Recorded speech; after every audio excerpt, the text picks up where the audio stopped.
ဖုန်းတွေမှာမြန်မာကီးဘုတ်မြန်မာစာဘယ်လိုထည့်ရလဲလို့မေးထားတဲ့လူကြီးများအတွက်ဒီနေ့မှာတော့ကျွန်တော်မြန်မာစာမြန်မာကီးဘုတ်ထည့်တဲ့နည်းကိုအသေးစိတ်မျှဝေပေးသွားပါမယ်အဲ့တော့ကျွန်တော်တို့အနေနဲ့ပထမဆုံး Play Store ထဲဝင်ပေးလိုက်မယ် Play Store ထဲဝင်ပြီးလို့ရှိရင်ကျွန်တော်တို့ကဒီမှာကိုထည့်ရှင်တဲ့ keyboard ပေါ့နော်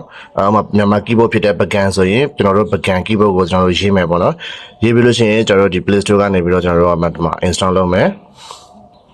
Okay install လုပ်မယ်ပေါ့နော်ခဏလေးစောင့်ပေးလိုက်ပါ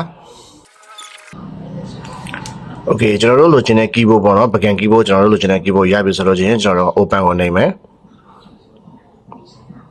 open ကိုနှိပ်လို့ရှိရင်ကျွန်တော်တို့ဒီမှာ enable ပကံ keyboard ဆိုတာရှိတယ်အဲ့ဒါကိုတစ်ချက်ထည့်နှိပ်မယ်အဲ့ဆိုရင်ဒီက sting နဲ့ရောက်သွားမှာပေါ့နော်အဲ့ဆိုရင်ကျွန်တော်တို့ကဒီ keyboard ဆိုတာကိုကျွန်တော်တို့ဖွင့်ပေးမယ် okay နှိပ်ပေးမယ်ပေါ့နော်ပြီးလို့ရှိရင်ဒီမှာလည်းကျွန်တော်တို့ okay ကိုထည့်နှိပ်ပေးမယ်ဘောနော်ပြီးလို့ရှိရင်ဒီမှာ select ပကံ keyboard ကိုကျွန်တော်တို့ကရွေးမယ်ပြီးဒီမှာပကံ keyboard ဆိုတာကိုကျွန်တော်တို့ကအမှန်ချလိုက်မယ်ပေါ့နော်အဲဆိုရင်ဒီမှာ accept continue ကိုကျွန်တော်တို့ကထည့်နှိပ်မယ် continue နှိပ်မယ် allow ပေးမယ်ပေါ့နော်ဒီနေရာမှာကျွန်တော်တို့က skip ကိုနှိပ်မယ် okay ရပြီပေါ့နော်အဲဆိုလို့ချင်းကျွန်တော်တို့ဒီစာရေးမဲ့နေရာကိုကျွန်တော်တို့ရောက်လို့ရှိရင်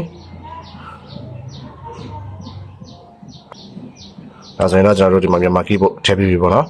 Okay အားလုံးပဲလောက်တက်လိမ့်မယ်လို့မျှော်လင့်ပါတယ်အားလုံးကိုကျေးဇူးတင်ပါတယ်ခင်ဗျာကျွန်တော်က Mobile City ကစုံမတန်းဖြစ်ပါတယ်နောက်ပြီးတော့ကျွန်တော်ရဲ့ဗီဒီယိုအစီအတွေကို YouTube မှာတင်တော့ဖို့ရှိပါတယ် YouTube ရဲ့ channel လေးကိုလည်း Subscribe လုပ်ထားပေးပါဦးခင်ဗျာ